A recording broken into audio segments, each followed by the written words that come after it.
রোজা রেখে টুথপেস্ট দিয়ে ব্রাশ করা যাবে কিনা? বলেন যাবে কি যাবে না? যাবে, কে কে হাত তুলুন তো দেখি।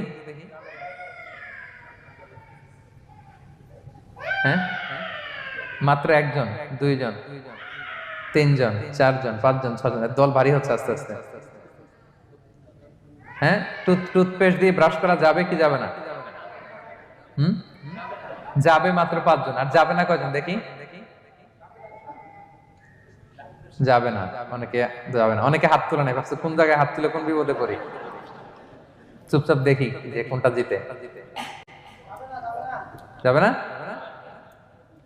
যাবে না, দল ভারী না? যাবে, এই সুন্দর বলছে, যাবে কিন্তু না করাই ভালো। হ্যাঁ হ্যাঁ, যাবে। টুথপেস্ট দিয়ে ব্রাশ করলে রোজা ভাঙে না, তবে যদি খুব স্ট্রং টুথপেস্ট হয় এগুলো ব্যবহার না করা ভালো।